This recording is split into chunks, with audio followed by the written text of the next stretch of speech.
जैसा अपेक्षित था बिल्कुल वैसा ही हुआ।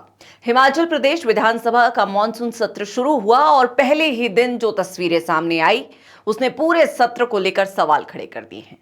नमस्कार, मैं सुनैना कश्यप और आप देख रही हैं खबर हाट हिमाचल। उम्मीद थी कि मॉनसून सत्र में प्रदेश के असली मुद्दों पर गंभीर बहस होगी। सरकार से सवाल पूछे जाएंगे, विपक्ष सरकार को घेरता नजर आएगा और सत्ता पक्ष अपने कामकाज का हिसाब देगा। लेकिन पहले ही दिन वंदे मातरम को लेकर ऐसा सियासी घमासान छिड़ा कि जनता के मुद्दे पीछे छूटते नजर आए। नारेबाजी हुई, सत्ता पक्ष और विपक्ष आमने सामने आए और आखिरकार सदन की कार्यवाही स्थगित करनी पड़ी। अब अगर विधानसभा के मॉनसून सत्र का पहला ही दिन सियासत की भेंट चढ़ गया तो आने वाले दिनों में जनता अपने मुद्दों को लेकर कितनी उम्मीद लगाए। पहले समझते हैं कि आज विधानसभा में हुआ क्या। हिमाचल विधानसभा का मॉनसून सत्र शुरू हुआ। सदन की कार्यवाही शुरू होने के साथ ही राष्ट्रगीत वंदे मातरम को लेकर विपक्ष की ओर से आपत्ति और विरोध सामने आया। विपक्षी सदस्य अपनी मांग को लेकर नारेबाजी करने लगे। इसके बाद सत्ता पक्ष के सदस्य भी नारेबाजी में उतर आए। देखते ही देखते सदन का माहौल गर्म हो गया और सत्ता पक्ष और विपक्ष आमने सामने दिखाई दिए। हालात ऐसे बने कि सामान्य कार्यवाही प्रभावित हुई और आखिरकार विधानसभा अध्यक्ष कुलदीप सिंह पठानिया को सदन की कार्यवाही शनिवार सुबह 11 बजे तक स्थगित करनी पड़ी। अब इस पूरे विवाद पर विधानसभा अध्यक्ष की तरफ से भी सफाई आई।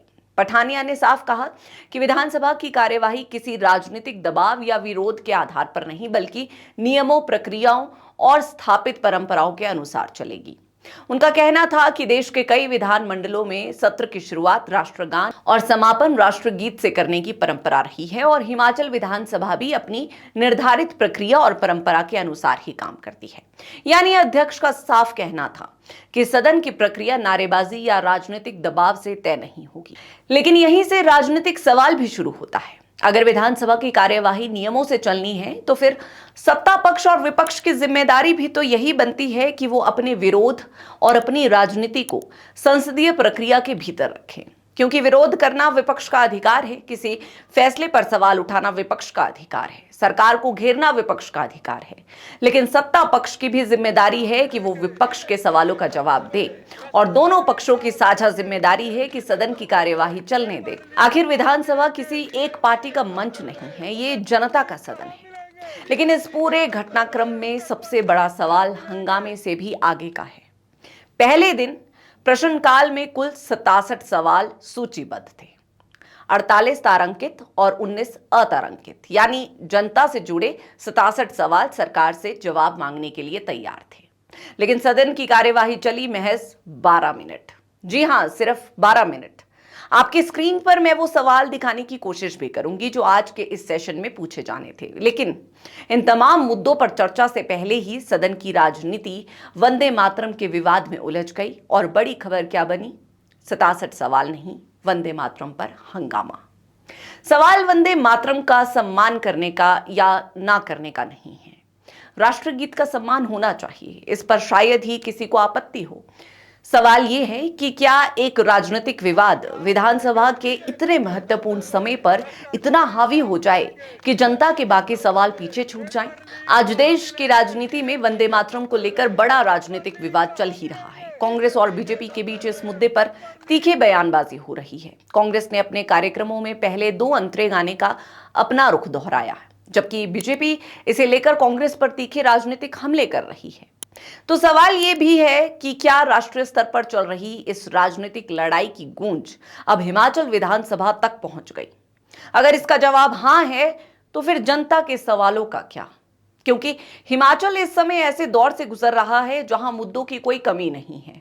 प्रदेश में मॉनसून का असर है, सड़कें और पुल चुनौती बने हुए हैं, आपदा से हुए नुकसान और राहत पुनर्वास के सवाल है, रोजगार का सवाल है, स्वास्थ्य सुविधाओं का सवाल है, शिक्षा का सवाल है, किसान और बागवानों की अपनी परेशानियां हैं, सरकारी कर्मचारियों से जुड़े कई मुद्दे हैं।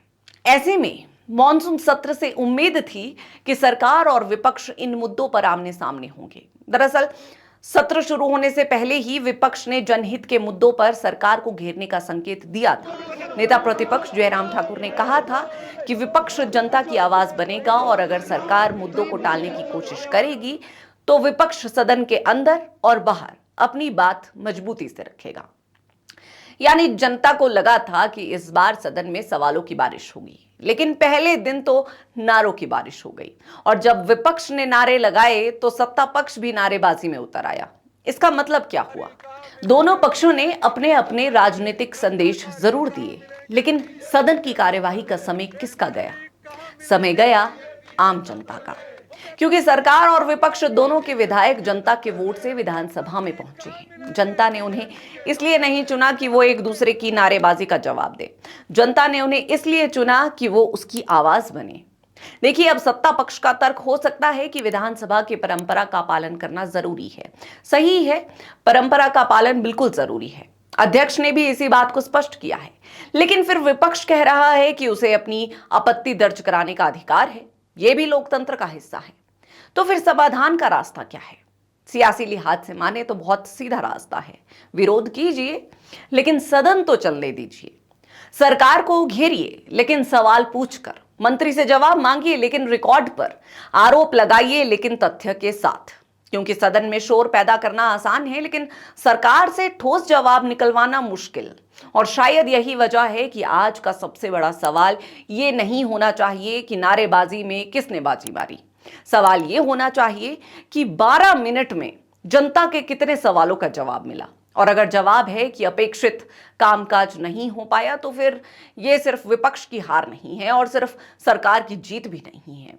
यह विधानसभा की कार्यक्षमता पर सवाल है। सवाल है कि क्या 67 सवाल सिर्फ विधानसभा के पन्नों पर दर्ज होकर रह गए। इसीलिए आज का दिन हिमाचल की राजनीति के लिए एक तरह से टेस्ट भी है।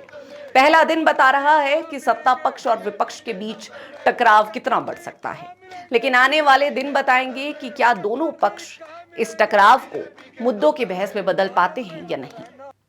अभी कई बैठकें बाकी हैं। सत्र 3 सितंबर तक चलना है और कुल 10 बैठकों का कार्यक्रम है। सत्र के लिए सैकड़ों जनहित के सवाल आए हैं, तो मौका दोनों के पास है और जनता के पास भी मौका है कि वो दोनों का हिसाब रखे। कौन सवाल पूछता है, कौन जवाब देता है, कौन मुद्दे पर रहता है और कौन कैमरे के सामने सिर्फ राजनीतिक बयानबाजी करता है। खैर, आज का दिन एक संदेश जरूर दे गया। हिमाचल विधानसभा में सियासी तापमान बढ़ चुका है, लेकिन सवाल यह है कि क्या यही तापमान आने वाले दिनों में जनता के मुद्दों को गर्म करेगा या फिर सत्ता और विपक्ष की आपसी सियासत को। पहला दिन अगर सियासत ले गई तो उम्मीद यही रहेगी कि बाकी दिन मुद्दों के नाम हो, क्योंकि वंदे मातरम पर राजनीति हो सकती है, बहस हो सकती है, मतभेद भी हो सकते हैं, लेकिन जनता के मुद्दों का मातम नहीं होना चाहिए।